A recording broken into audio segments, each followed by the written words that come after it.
Raise your hands. Meron po ba? Huwag po kayong mahiya. First timers, welcome, welcome. Welcome po, welcome. Welcome. Thank you for joining us. Treat this as your family, your spiritual family.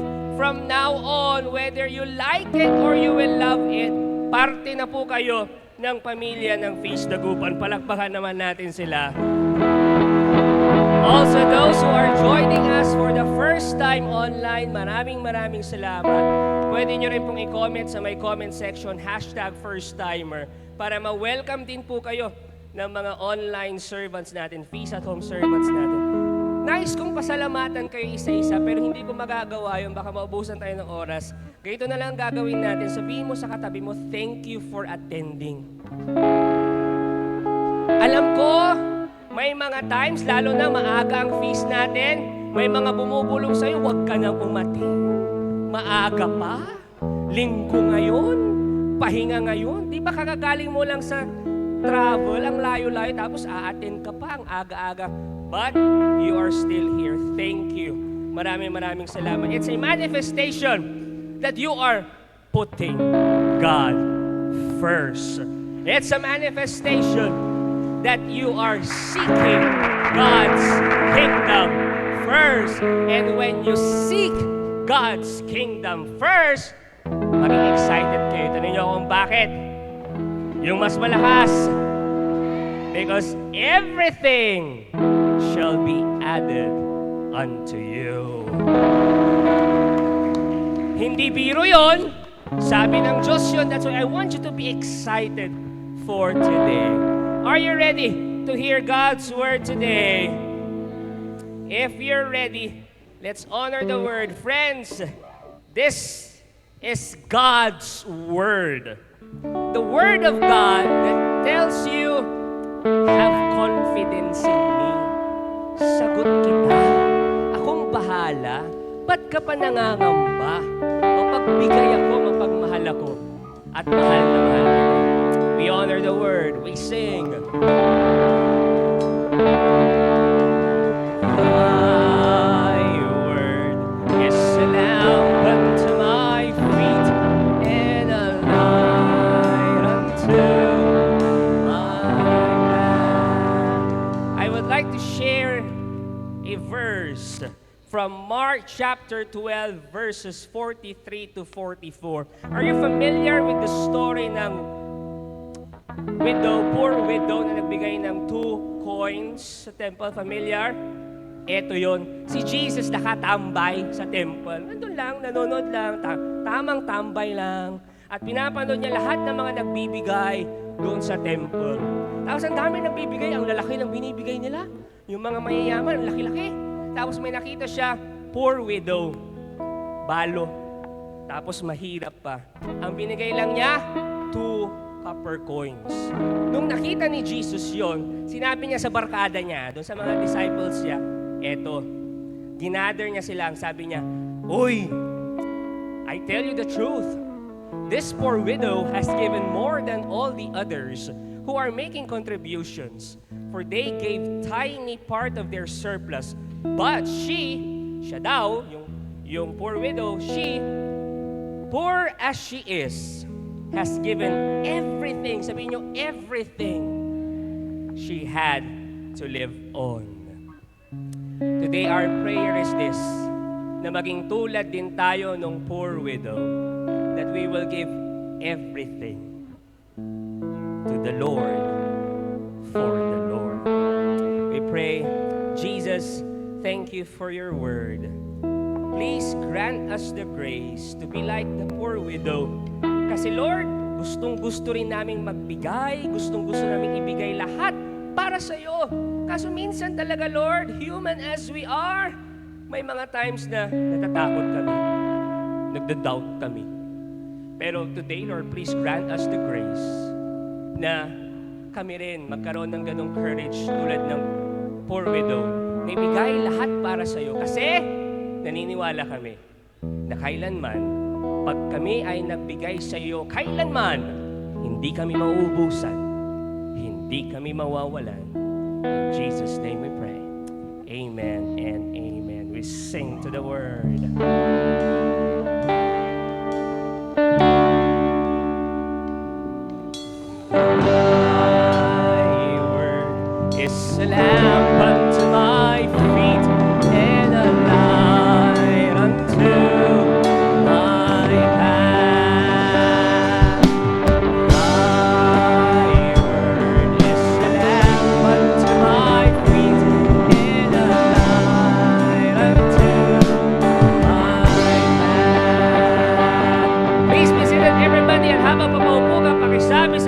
God will speak to you today. Feast Dagupan, City Mall, Mayombo. I believe this is God's message sa inyo. Lahat po na nakakarinig ng boses ko, this is God's message for you whether you are here inside of the event center, sa food court, Merrimart, parking, lahat na nakakarinig ng boses ko, this is God's message para sa inyo. By the way, if ever po kayo po ay nasa City Mall at gusto niyo pong mag-join sa amin, please feel free na pumasok lang po dito. You are welcome. Welcome to the last talk ng series natin, More Than Enough. Sabihin nyo nga, More Than Enough. Last week, ano ang ating one big, powerful message?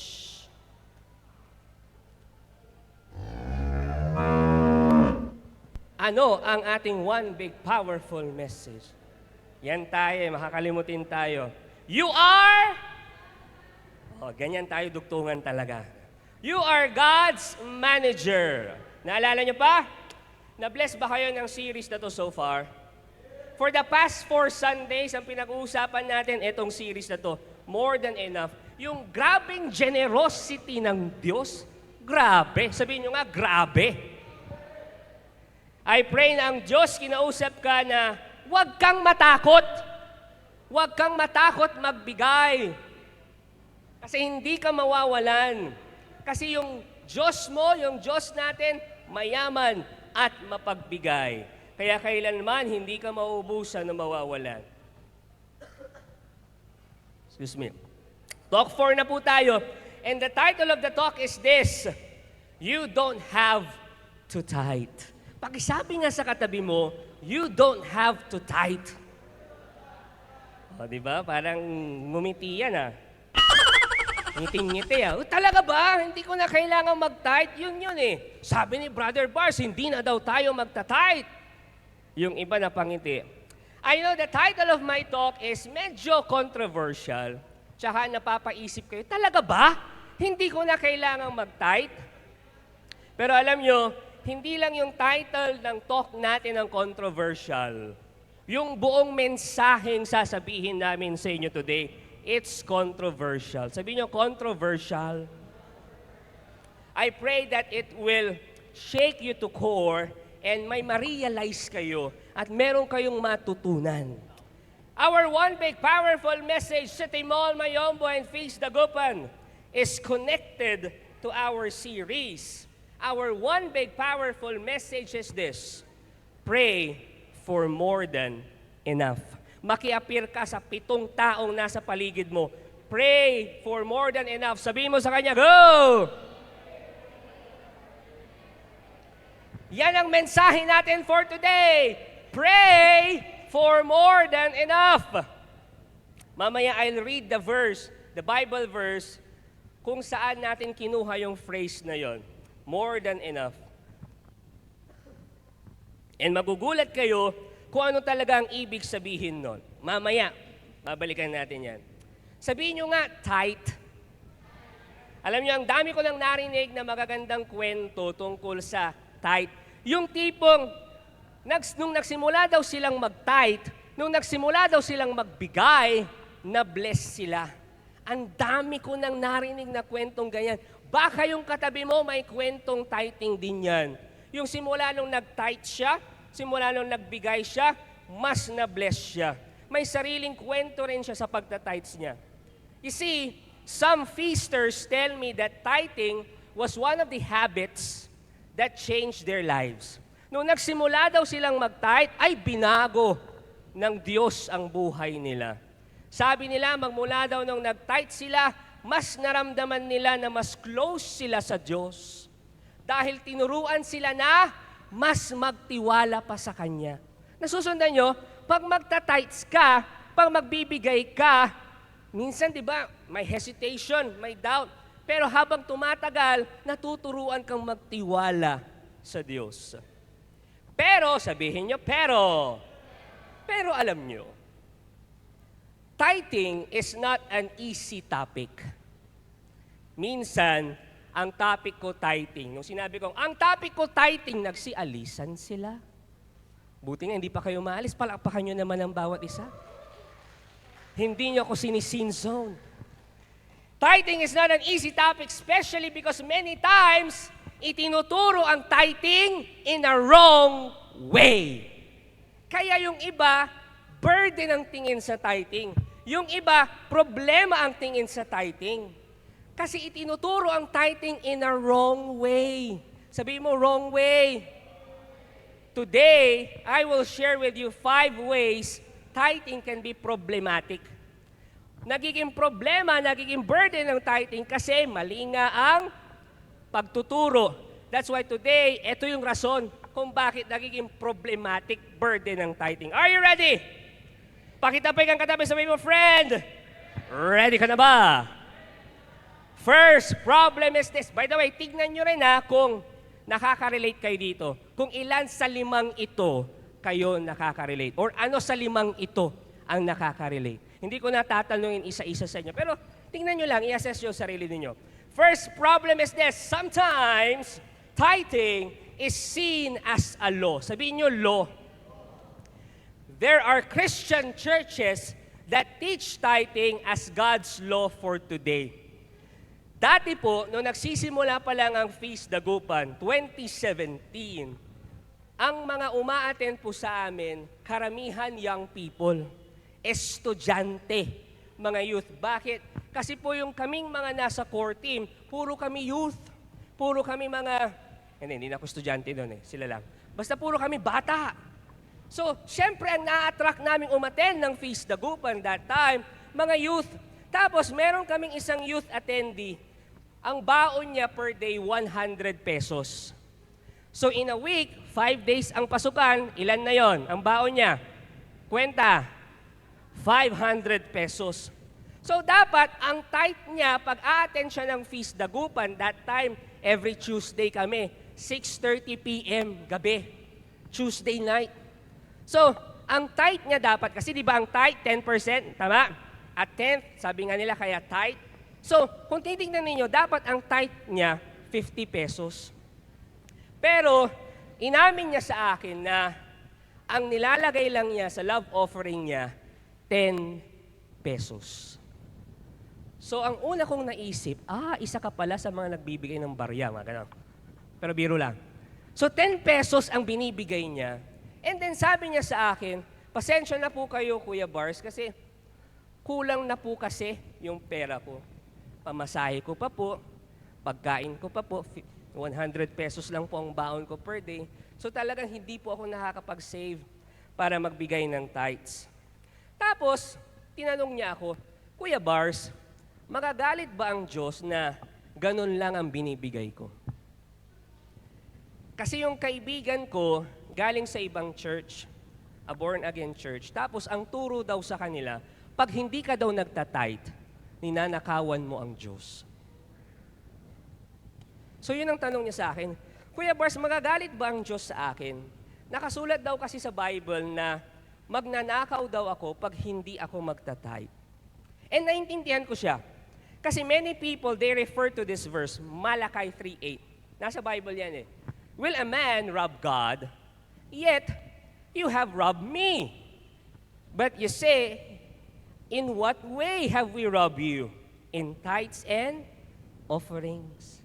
Kaya sabi, so kung hindi ako nagtitithes, ninanakawan ko ang Diyos. Ano sa tingin niyo? Krrr! Many people misunderstood this verse. Kasi nilipat dun sa tao. Kaya nung narinig ko yung kwento niya, nalungkot ako, nadurog ang puso ko. Kasi valid naman yung rason niya. Pamasahe pa niya, pagkain pa niya. Minsan daw lumalabas pa silang magkakaibigan. So talagang walang matitira.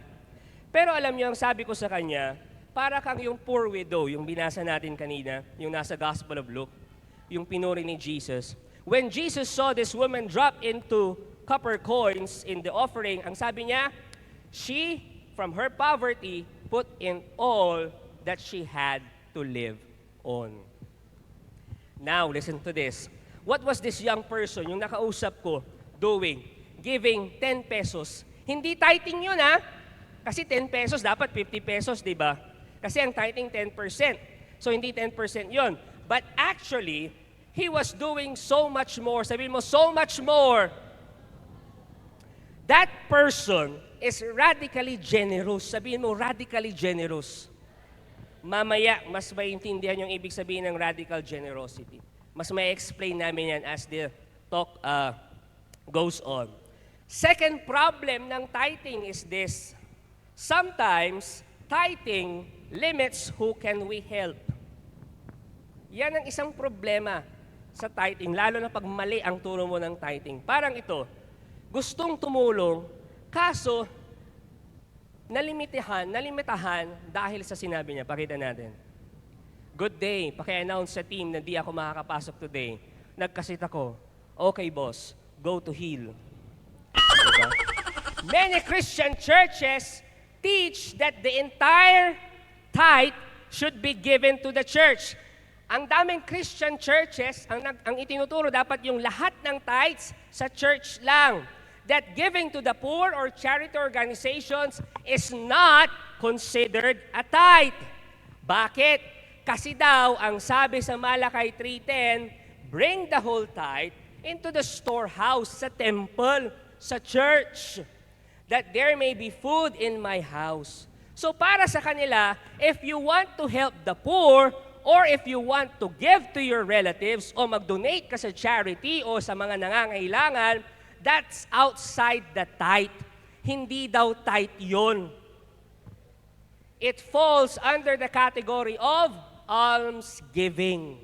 Kasi daw yung 10% dapat sa temple yon, sa simbahan yon, sa Diyos yon. Yun yung pagkakaintindi nila dyan. Dati, si Mama, tinanong niya ako, Bars, yung pagbibigay ba sa charity, considered tithing yon? Ang sabi ko sa kanya, Ma, don't see tithing as a law. See tithing as one way to show your love. Hindi niyo ako narinig. See tithing, see giving, not as a law. Kasi pag batas mo tinitingnan yan, talagang ayaw mo. But see it as one way to show your love, lalo na sa Diyos. At the feast, we never taught tithing as a black and white rule. Yung tipong, dapat 10% No, we do not teach that. But a broad guideline that needs to be personalized between you and God alone. Kayong dalawa lang ni Lord ang mag-usap kung magkano ang ibibigay mo. Kung more than 10% ang sinabi ni Lord sa'yo, di mas okay. Diba? Kaso pag nag-stick ka lang sa 10%, di nalimitahan ka. Kasi nga, yun yung law na 10%, diba? Am I making sense? Yes, we ask feasters to support the community that supports them spiritually. Kasi po, hindi po ito tatakbo yung feast dagupan kapag walang suporta nyo financially. But, sabihin nyo, in the end, listen to this, every person, kayo po, must ask the owner. Sino ulit ang owner? God. Must ask God, must ask the owner, ang Diyos. Each of you must ask Him, Lord, how do you want me to give your blessings? Kayong dalawa lang ni Lord ang mag-usap. Kung sinabi niya, sige 10%, di 10%. Kung sinabi niya 100%, di 100%. Am I making sense? We do not teach, 10%. No, kasi naniniwala kami, yung tithing, quote and quote, yung giving, kayong dalawa ni Lord yan. My dear Feast Dagupan family, listen to this. 10% is just a guide. Because we don't want to get stuck sa letter of the law. But we want to focus on the spirit of the law. The letter of the law, yung nakasulat sa law, 10%. But ayaw natin mag-focus sa letter of the law. We want to focus on the spirit of the law, the purpose of the law, the deeper meaning of the law. At ano yon? God is asking us to live a life of radical generosity.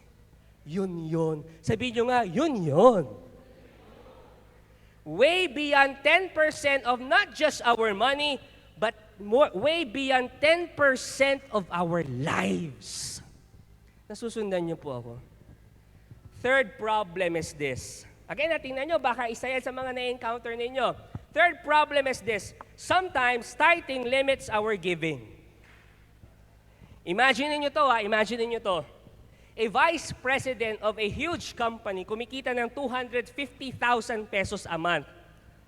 Magkano ang 10% ng 250,000 pesos? Sige, kwenta pa tayo. Ting. Ilan? 25,000 pesos. So siya, yung 10% ng income niya, 25,000 pesos, ilalagay niya sa love offering. Sa love offering envelope.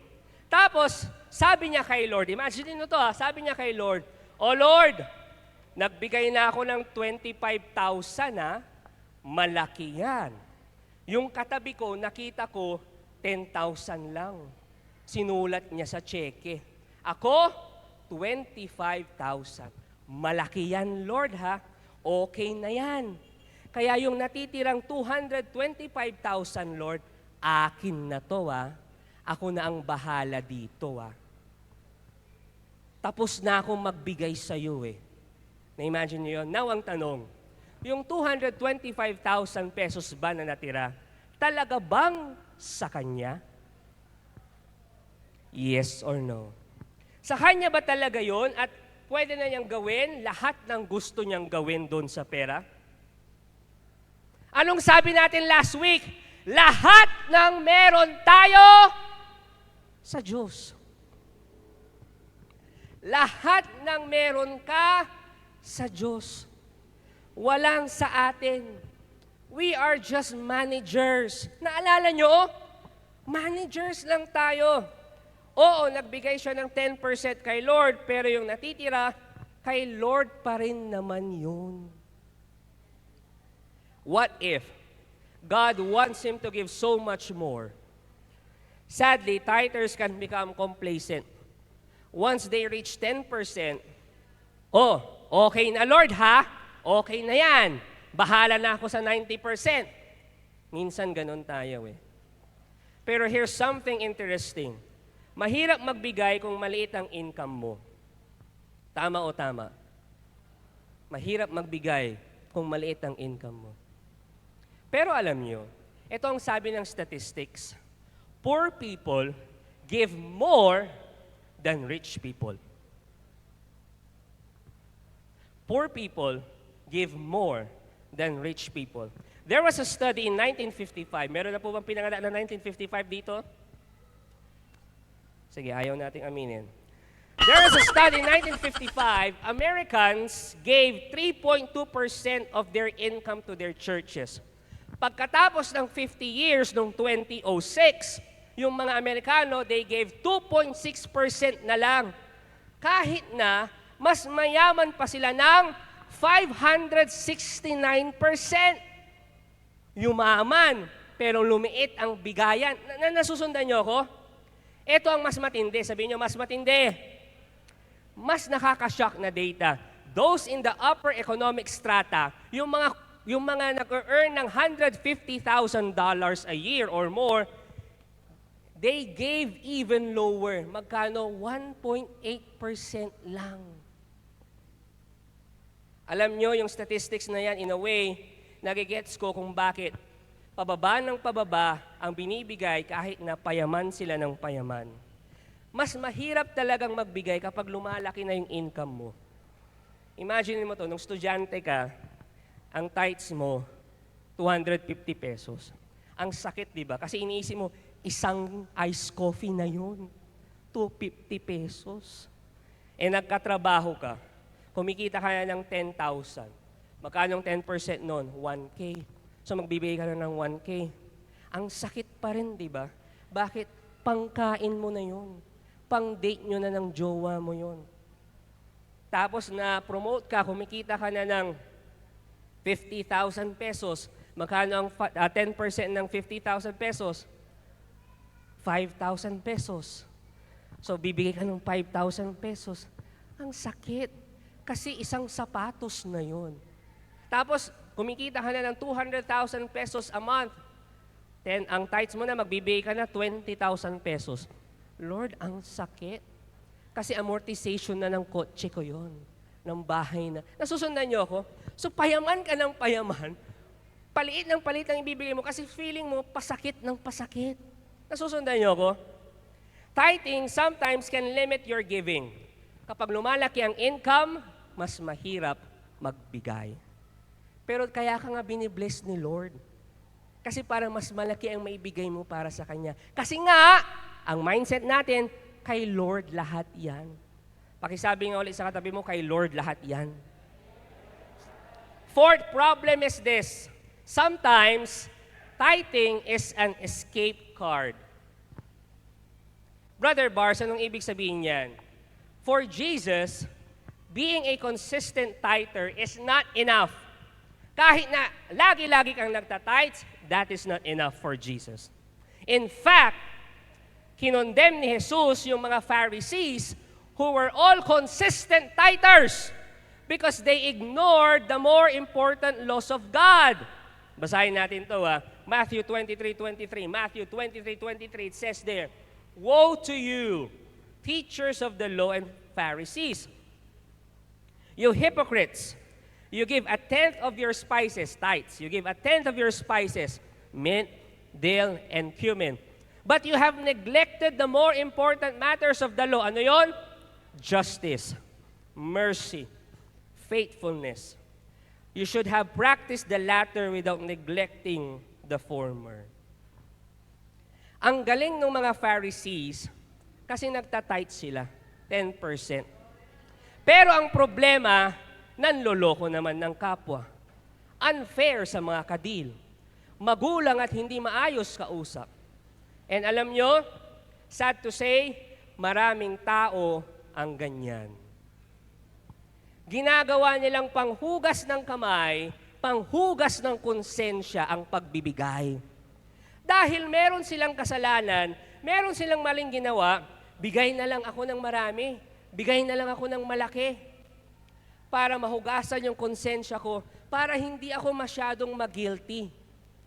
Because they believe that if they tithe, they have the license to cheat, to steal, and lie in their business. Anong sinasabi nila? Lord, alam kong mali itong ginagawa ko, marami itong source of income ko, alam ko dirty money ito, galing sa masama ito, galing sa panloloko, patawarin mo ako, Lord, pero ibibigay ko naman yung 10% eh. Nasusundan niyo ako? Masama tong pera, pero Lord, babalatuhan naman kita. 10%. Nasusundan niyo ako? Twisted way of thinking. But there are people who think that way. Pahugas ng konsensya. Fifth problem sa tithing. Sometimes, tithing is a bribe for more blessings. Again, tingnan nyo kung saan kayo nakaka-relate dyan. Yung fifth problem na yan, common sa ating lahat. Anong ibig sabihin yan, Brother Bars? Some people give, some people tithe, because they want to receive from God. Yung parang bata na, matutulog ako, pero bilhan mo kong ice cream. Tapos yung ice cream ganito. Diba? Ice cream yummy. Ice cream good. Yung tipong ganito, love offering na. Tapos, Lord, 10% to 1K ang ibibigay ko. Ibibigay ko to kasi may utang akong 10K. So please multiply it until the end of this week. Diba? Grabe. Ano pa, Lord, magbibigay ako so please naman, pagalingin niyo ako sa sakit. Lord, magbibigay ako pero sana mas dumoble pa ang kita ng negosyo ko. Nasusundan niyo ako? Sinusuhulan si Lord. Now let me tell you this. Even if it's true that giving opens us to more abundance, we cannot make this the motive. Matik yun. Kapag nagbigay ka, ibibless ka talaga ni Lord. Pero sana, huwag mong gawing ATM machine si Lord. Yung ang motibo mo sa pagbibigay ay nakikipag-deal ka sa Kanya. Hindi pwedeng ganon. Hindi natin pwedeng bilhin ang blessings ni Lord. Hindi natin siya pwedeng suhulan. Bakit? Alam niyo kung bakit? Kasi kusa namang mapagbigay ang Diyos. Kusa naman. Automatic yun. Huwag mo lang gawin yun na yun ang motibo mo sa pagbibigay. Nasusundan niyo ko?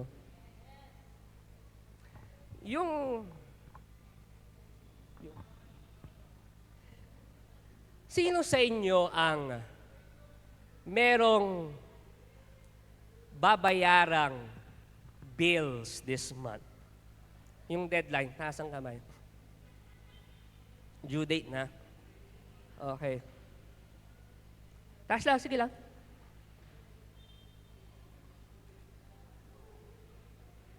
Halika dito, Shari.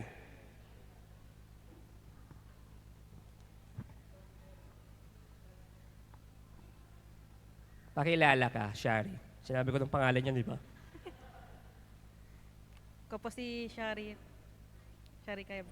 Si Shari po. Isa sa mga singles ministry members natin. Shari, anong babayaran mo mga bills ngayong week? Huwag mong sabing Shopee, ha? Hindi ako. Pas nasa Shopee. Kuryente tsaka tubig po. Kuryente tsaka tubig.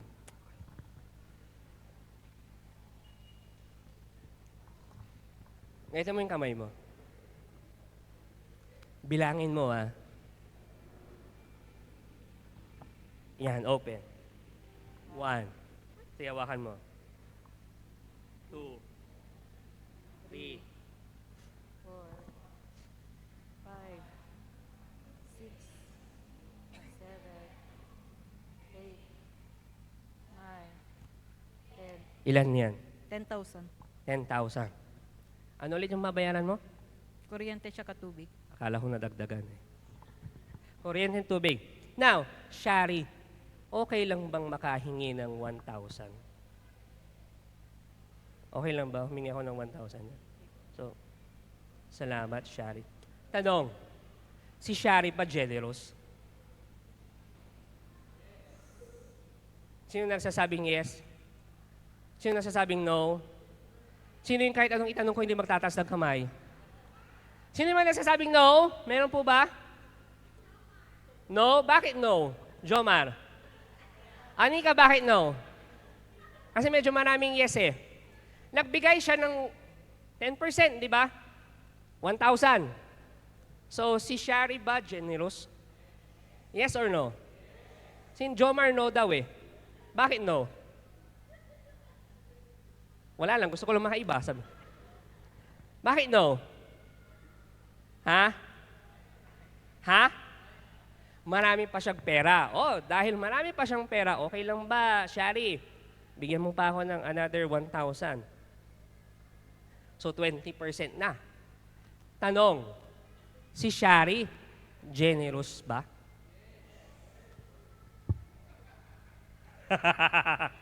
Sino nagsasabing yes? Uy, parang nabawasan na. Sino nagsasabing no? Si Jomar ulit. Jomar, bakit ulit? Si Shari, again ang tanong, si Shari ba generous? 20% na yung binigay niya. 2,000 na. Ang tanong, si Shari ba ay generous? Bakit?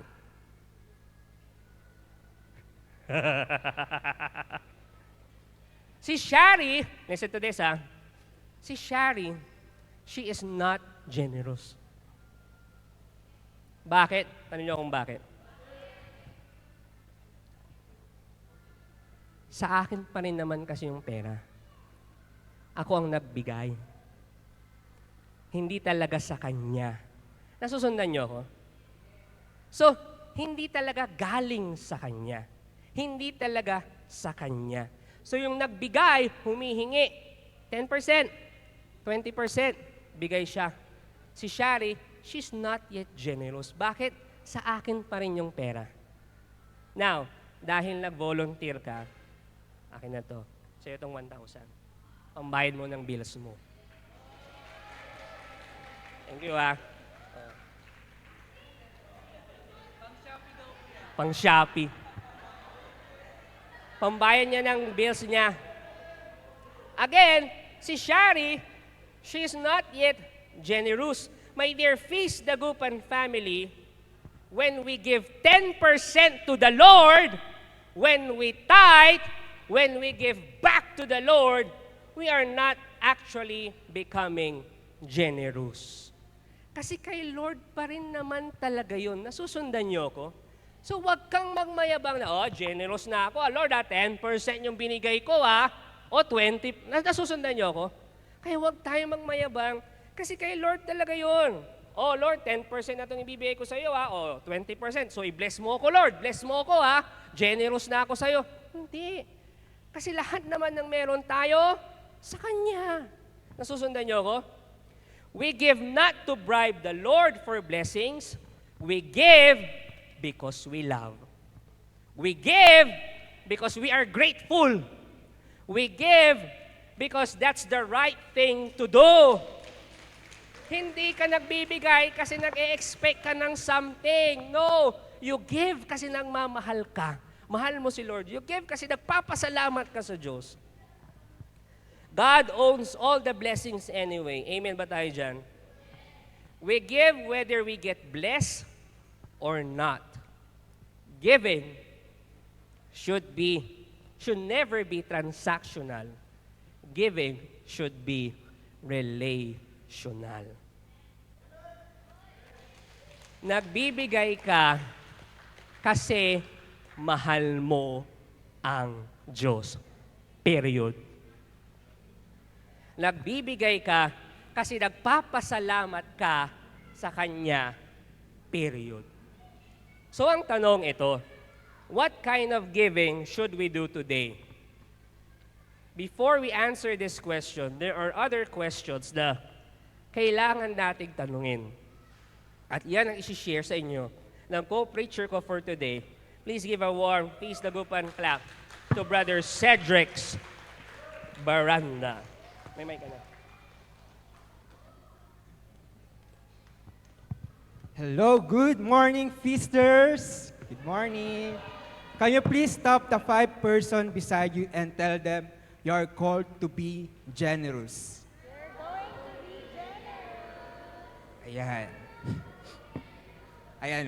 So, pasensya na po Medyo ilalaglag ko lang naman ng kaunti yung mga co-youth servants ko na nandito, di ba? Even myself also. May mga tumatawan na, di ba? And yan, I remember the time when tithing was formally introduced to us.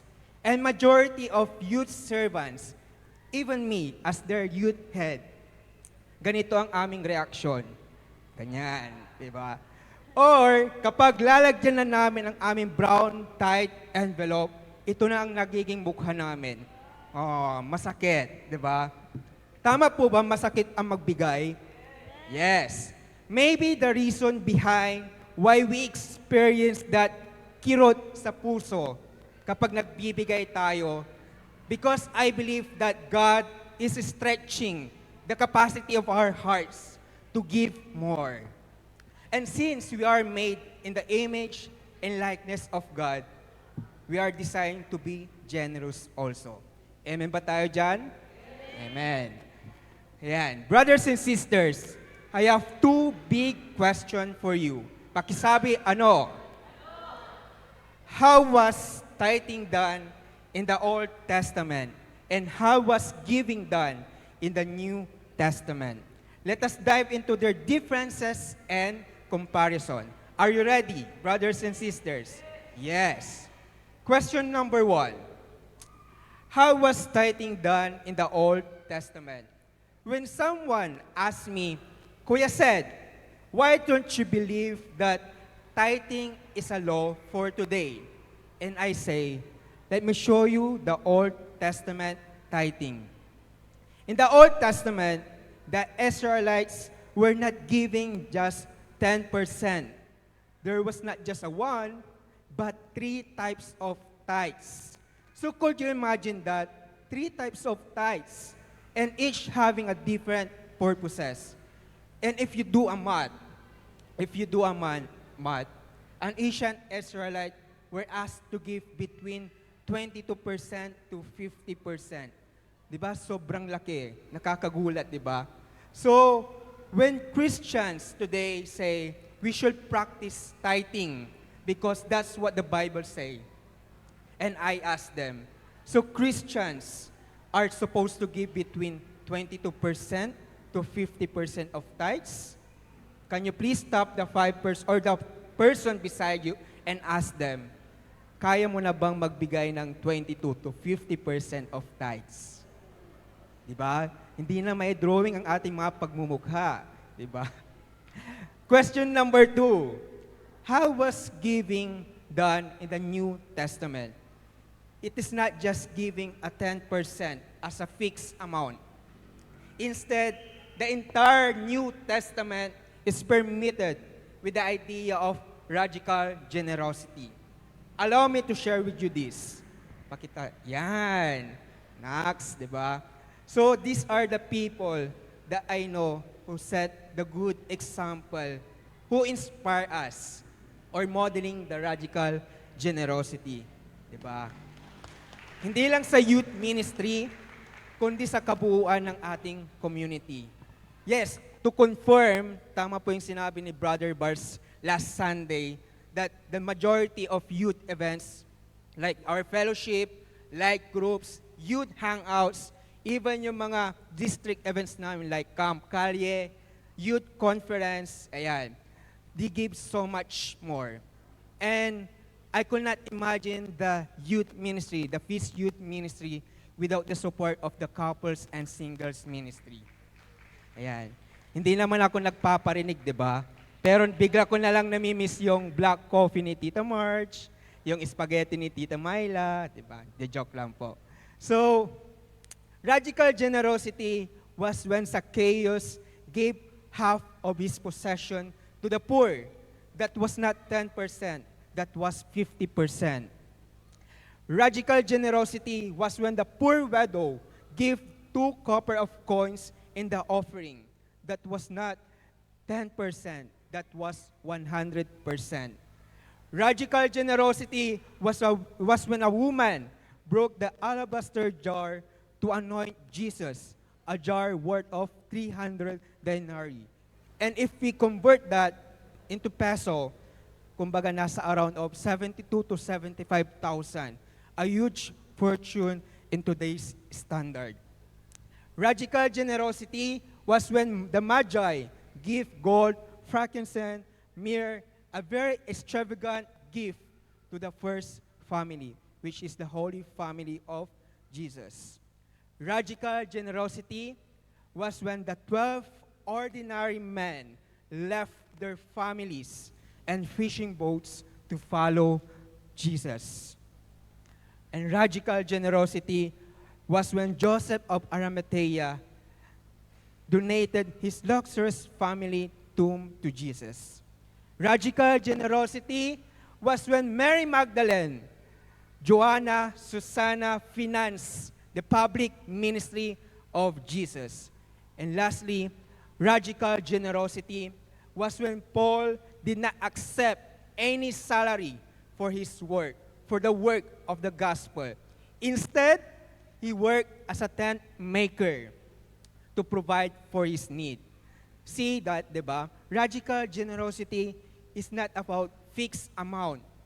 It is about acting as a God's property manager, recognizing that God owns everything you have. Remember last Sunday, it says there that we don't own everything. Our time, our talent, our treasure, our possessions, even our relationships. In your heart, brothers and sisters, you ask the real honor, Lord, what do you want me to do with your wealth? Or Lord, lead me, Lord, where I can love you more. Ayan. Diba? And also, brothers and sisters, we have also 4 consideration on giving. We use the word consideration because it is all about giving must be voluntary. All giving must be between you and God alone. But we do have these examples from the New Testament. Here are the four of them. Number one, consider giving cheerfully. So St. Paul give us this main guideline. Sabi dito, each of you should give what you have decided in your heart to give, not reluctantly or under compulsion, for God loves a cheerful giver. Hindi tayo nire-require ni Lord, or sa madaling salita, when we are giving, it should be based on a personal conviction on how God speaks to us. The act of giving is more meaningful when it comes from a happy and generous spirit. Second, consider giving consistently.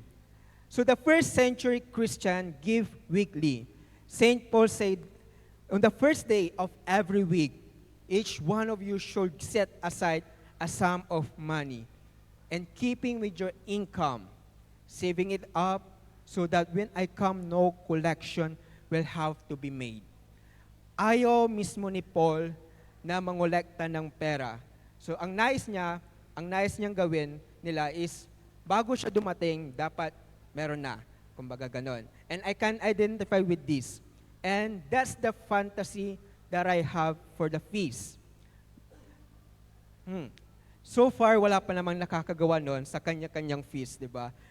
Because it's very daring, di ba? And hindi ko ma-imagine ang ating community that don't have an offering segment.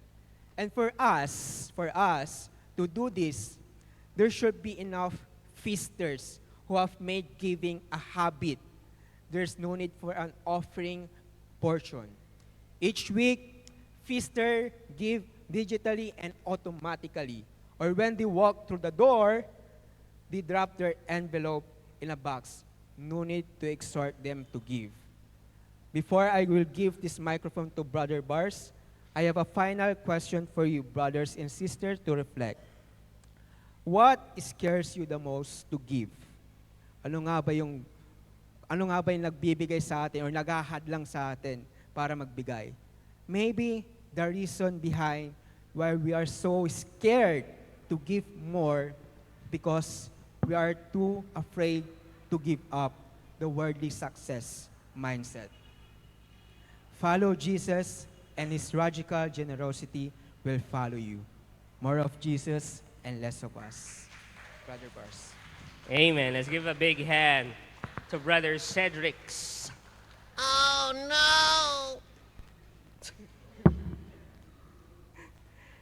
Yung isang community na alam ko, kada prayer meeting nila, tapos love offering part, tumutugtog yung banda ng fast song. Parang ganun sa atin.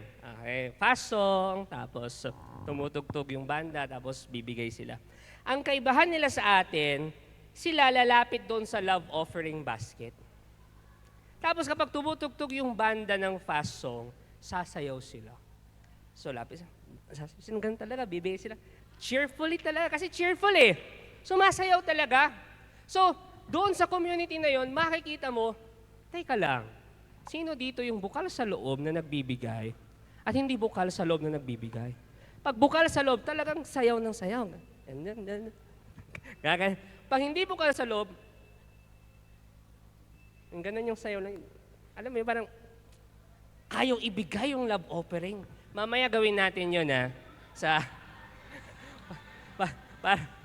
para makita natin kung sino yung ano. Pero kidding aside, may community ganon dito sa Dagupan.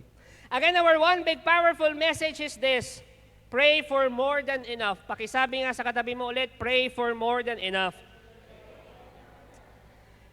Ipagpatuloy natin yung pinag-uusapan natin yung considerations when you give. Again, yung sinishare namin ni Cedrix, yung unang dalawang shinare niya, dapat ito yung i-consider natin when we give. Pag nagbibigay tayo, ano yung una? Consider giving cheerfully. Pangalawa, consider giving consistently. Ito yung i-consider ninyo kasi naniniwala kami, all giving should be voluntary. Now, pangatlo ito. Consider giving proportionately. Sabihin nyo nga, proportionately. Parang ito, proportion sila. O, di ba? Proportion of proportion. Consider giving proportionately. Sabi ni St. Paul, giving should be in keeping with your income. Doon sa binasa ni Cedric kanina, di ba? Kailangan kasabay ng income mo. Alam nyo, si Lord, hindi ka naman niya hihingan nang wala kang maibibigay. Tandaan nyo yun ha. Hindi ka hihingan ni Lord nang wala kang maibibigay. Yung tipong ang sahod mo ay 50,000 pesos a month, hindi ka naman niya hihingan ng 50,000 pesos that month. Alam niyo kung bakit? Alam niyo kung bakit? Anong matitira sa pamilya mo? Am I making sense? Si Lord, hihingan ka niya based on what you have. We give according to how much God has blessed you. Kaya alam nyo, sa Catholic Church, kapag nakikimisa tayo, never na lumalabas sa bibig ng mga pare yung salitang tithe. Pansin nyo, walang binabanggit ang mga pare sa salitang tithe. Kasi sa Catechism of the Catholic Church, yung catechism natin, nakasaad sa CCC 2043, it says there, eto, the faithful, tayo yon, are obliged to assist with the material needs of the church, each according to his own, according to his own, according to his own. Kaya hindi natin sinasabi, hindi sinasabi ng mga pare na mag-tithe kayo. Nasusundan nyo? Depende sa kakayahan mo. Kaya there is no shame, hindi po nakakahiya when you give small amounts. Kung ano ang kaya mo, yun ang ibigay mo. Amen ba tayo dyan? Pero ito, huwag kang papayag na wala kang maibigay. Ibang usapan yun. Nasusundan nyo ko? Diba? Minsan sa simbahan, nandyan na yung basket, nagkakaroon tayo ng stiff neck. Ganon na lang, diretso ka na lang. Minsan papunta dito yung basket, dito ka titingin. Nandyan na yung basket, dito ka naman titingin. Diba? Huwag kang papayag na wala kang maibigay. Kapag umattend ka ng misa, huwag kang papayag na wala kang maibigay. Kapag umattend ka ng feast, huwag kang papayag na wala kang maibigay. Magbigay ka kahit konti, kahit maliit, according sa kakayahan mo. Heed the call for generosity. And then from time to time, increase your level of generosity. Nasusundan niyo ako? Increase the level of your giving. You need to challenge your giving. Bakit? Tanong niyo kung bakit? Because love is the core metric of the kingdom of God. We should never be content with the level of our generosity. Kung nung estudyante ako, 100 pesos ang binibigay kong tithes, love offering, binibigay ko sa prayer meeting, sa simbahan, nakakahiya naman siguro kapag 100 pesos pa rin ang binibigay ko kahit na may negosyo at trabaho na ako. Am I making sense? Nasusundan nyo? So, kailangan mo mag-level up. My goodness, may trabaho. Estudyante ka, sige, 100 pesos, 50 pesos. Eh, nagkatrabaho ka, 50 pesos, 100 pesos pa rin. You must increase your level of generosity. Kaya kailangan mong i-challenge ang sarili mo pagdating sa pagbibigay. Number 4, fourth consideration is this. Consider giving with discretion. Sabihin niyo, discretion. Nakakita na kayo ng upuan sa simbahan na may pangalan? Mga donated by. Mga upuan na may apelyido, dinaig pa si Glock 9. Si Glock 9, walang apelyido eh. Yung upuan may apelyido. Yung tipong kulang na lang, doon sila umupo sa upuan na meron silang pangalan.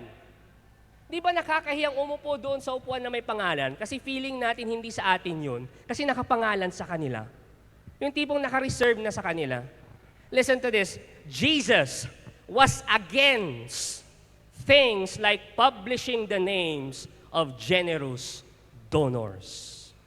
Bakit? That misses the point. You should give without expecting any recognition in return. We encourage you to write your name on the love offering envelopes, okay? Again, please write your name sa love offering envelopes. Bakit? Ang rason natin, ina-account natin yan. Alright? Nire-record natin. But, we don't announce it here sa feast.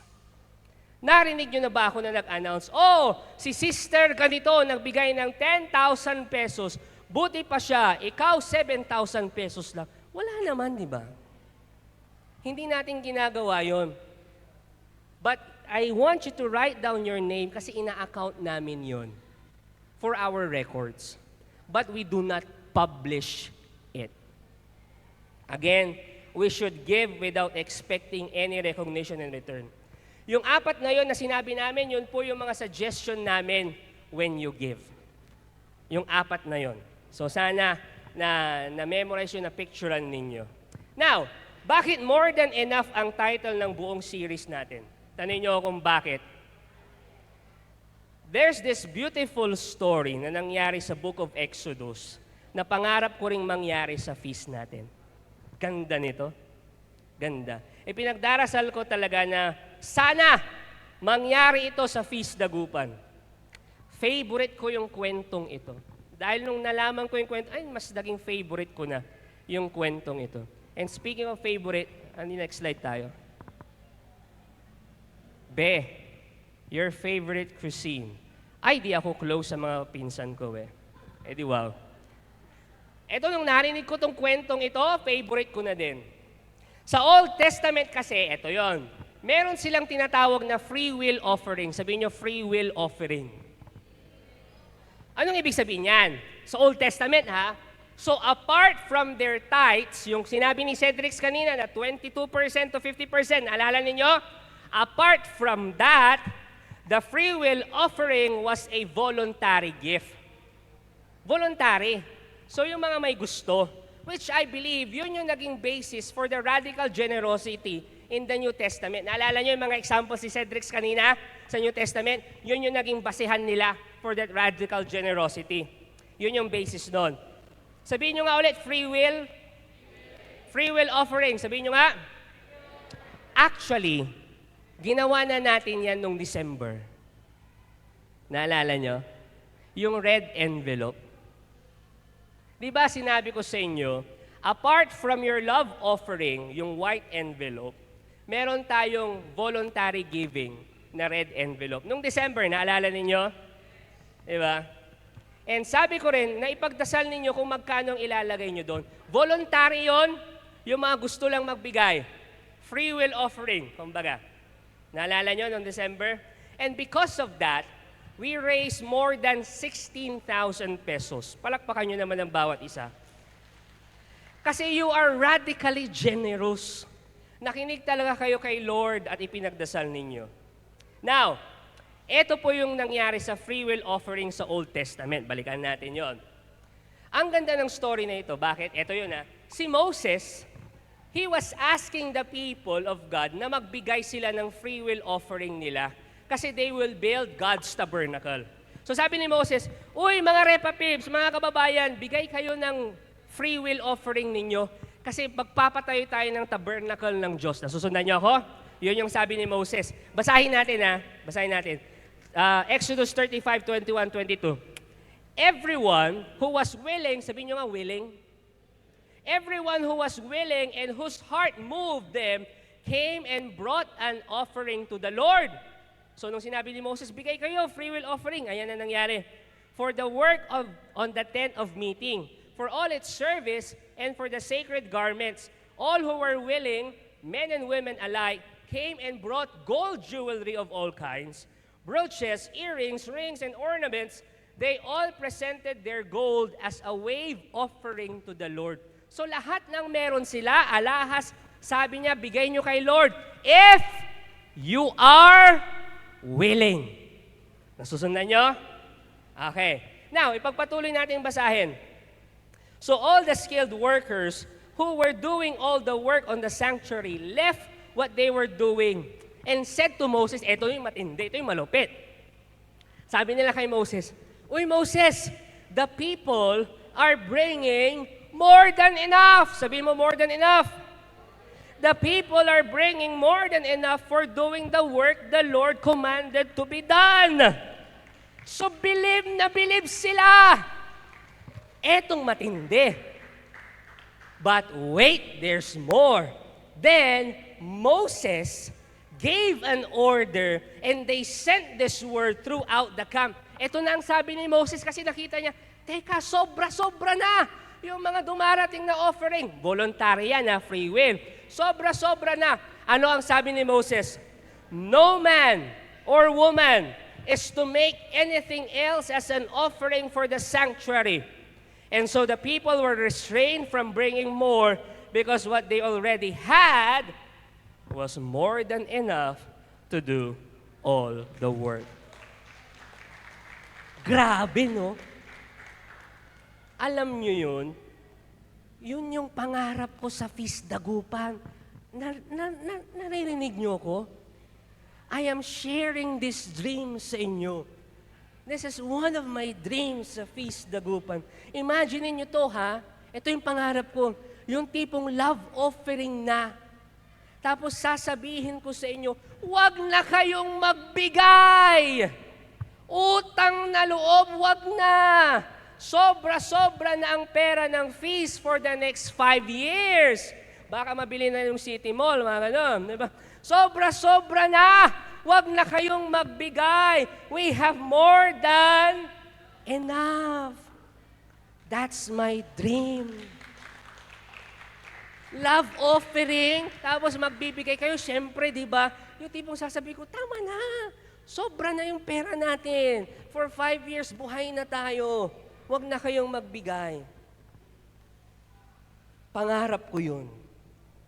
Because you are all radically generous, alam ko, mangyayari yon.